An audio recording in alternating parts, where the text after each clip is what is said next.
Dios les bendiga a todos. Vamos a leer en Juan capítulo 8, versículo 24. Habíamos quedado que el profeta Elías tenía esa disputa ahí con los profetas de Baal, y entonces él le decía: el que haga descender fuego del cielo, ese es el Dios verdadero. Se preguntan cuál es la iglesia verdadera. La iglesia verdadera es la que cree en el Dios verdadero. Usted puede creer en un Dios falso, por lo tanto, eh, no es salvo porque estaría en una iglesia falsa. Sabemos que la iglesia no salva, el que salva es Jesucristo.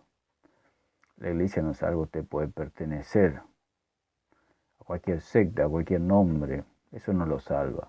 El que salva es Jesucristo. El arca es Jesucristo, no la iglesia. La iglesia es el cuerpo de Cristo y Cristo es la cabeza. Entonces, la verdadera iglesia es la que cree en Jesucristo. Entonces podemos leer en Juan capítulo 8, versículo 24, que dice, como leímos recién: porque si no creéis que yo soy, porque si no creéis en Jesucristo, en vuestros pecados moriréis. O sea que cuando nosotros no creemos en Jesucristo, nuestros pecados permanecen en nosotros, no somos limpiados. ¿Por qué? Porque el día que nosotros creímos o creemos, Dios nos limpia nuestros pecados por nuestra fe en Jesucristo. Porque así sois salvos por medio de la fe, y esto no de vosotros, es un don de Dios para que nadie se gloríe. Los fariseos permanecían en sus pecados porque no creían en Jesucristo, creían en sus propias obras, no en la obra de Cristo. Así como los gálatas que fueron fascinados, como dice el apóstol Pablo, ¿no? O gálatas insensatos, ¿quién los fascinó? ¿Quién los embrujó? ¿Quién los hechizó? ¿No? Esta gente hechiza aún a los propios cristianos, a los nacidos de nuevo. Estas sectas que en apariencia son cristianas, pero son católicos disfrazados. O sea, por fuera son cristianos, pero traen la doctrina herética, la doctrina torcida, la doctrina inversa a Cristo. En apariencia es cristiano, pero trae toda la doctrina torcida de la cosificación de Dios. Significa que esta gente trae a un Dios visible y palpable. Ese es el evangelio diferente, el Dios visible y palpable. Por eso los que querían circuncidar a los cristianos en Galacia, lo querían hacer un Dios que podían ver y podían palpar por medio de la circuncisión. O sea, por una marca. Ellos ahora la marca lo llaman las evidencias, o sea que una persona tiene que tener evidencias de ser hijo de Dios. Las evidencias son consecuencias del nuevo nacimiento, pero ellos dicen que tienen que tener evidencias. ¿Por qué? Porque las evidencias son cosas externas, al igual que la circuncisión, era algo externo, ¿no? Ellos reclaman evidencias de ser hijo de Dios. Entonces ellos dicen: este es hijo de Dios, aquel no es hijo de Dios. Así actúan los sectarios. Nadie puede. El sectario es alguien que está fuera de la familia de Dios. Por eso ellos juzgan y apelan a las evidencias, a la falsa enseñanza de las evidencias para determinar un verdadero profeta de Dios o un verdadero hijo de Dios.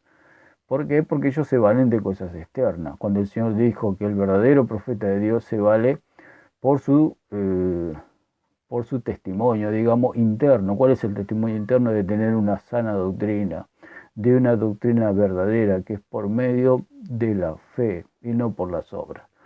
El que predica un evangelio por las obras tiene un falso testimonio. El que predica el evangelio por medio de la fe, la salvación, tiene un testimonio verdadero. Entonces, por eso le decía al Señor: si no creéis que yo soy, en vuestros pecados moriréis.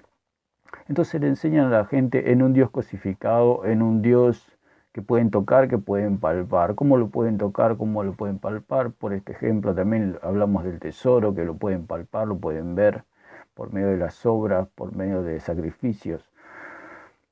Es todo un catolicismo, digamos, refinado, cosa que la persona no se pueda dar cuenta. Es como como la rana que la meten en aceite frío y ponen fuego debajo y la rana no se da cuenta que la están cocinando y llega un momento dado que está totalmente frita. Es lo que hace esta secta, ¿cierto? Vienen disfrazados, vienen con anestesia y les presentan un Dios cosificado, un Dios que pueden ver y que pueden palpar por medio de señales. Entonces le enseñan un evangelio externo, una falsa doctrina, y la gente cree y cae eh, por medio de cosas externas. Entonces lo que nosotros tenemos que saber para detectar esta mentira, esta falsedad, es que nosotros nos tenemos que creer en tres cosas básicas, que son las Escrituras, la sangre de Cristo y el Espíritu Santo, cosa que ellos están totalmente opuestos. Le hablan de Cristo, le hablan de Dios, pero las personas no se dan cuenta que le están enseñando un evangelio falso porque le han quitado las Escrituras, han torcido las Escrituras, toman todo el catolicismo y se lo presentan al cristianismo en bandeja de oro. Pero un Dios cosificado, un Dios que pueden ver y lo pueden palpar por medio de las evidencias. Y dicen, bueno, si esta persona tiene buen trabajo, si tiene un buen auto, si tiene una buena casa, si tiene buena familia, es un hijo de Dios. Eso es una evidencia externa a la que ellos apelan, cosa que eso lo puede hacer cualquiera, un cristiano y un no cristiano. Un ateo puede tener una buena casa, un buen auto. Entonces ellos apelan a lo externo al igual que los fariseos. Por eso el Señor le dijo, por fuera se muestran hermosos, pero por dentro están llenos de huesos de muertos. Esta gente, si uno las observa externamente, son impecables como los fariseos, ¿cierto? Pero traen la muerte por dentro. ¿Cuál es la muerte por dentro? Presentan un evangelio falso, un evangelio de obras, donde dicen que el bautismo salva, donde dice que la Eucaristía trae salvación, o sea, la cena del Señor trae salvación, en el pan está Cristo. Hablamos muchas veces, el pan es totalmente simbólico, el agua es simbólico. Presentan a un Dios que pueden tocar y pueden palpar, dicen que los hermanos son Cristo, y yo he visto con mis propios ojos, dice, toca a tu hermano que estás tocando a Cristo. Y por eso el Señor dice, en Cristo hay uno solo, y está a la diestra del Padre. En Mateo 24 dice que se levantarán falsos cristos, gente que se cree Cristo. Por eso enseñan que el señorío de Cristo, que Cristo es el Señor, y apelan a la obediencia y no a la fe. La obediencia a Cristo es algo natural porque ya somos hijos de Dios y el Espíritu Santo está en nosotros. Por eso el Señor dice allí en Ezequiel capítulo 36, versículo 25, dice el Señor, dice, esparciré sobre vosotros agua limpia. Está hablando de un agua espiritual, de una limpieza espiritual. Por eso el Señor le dijo a Nicodemo, te es necesario nacer de agua y del Espíritu. No está hablando del agua, el H2O, está hablando de un agua material, está hablando de un agua espiritual el Señor. Por eso estas sectas, estos católicos disfrazados, enseñan que el agua limpia los pecados, es algo totalmente irrisorio.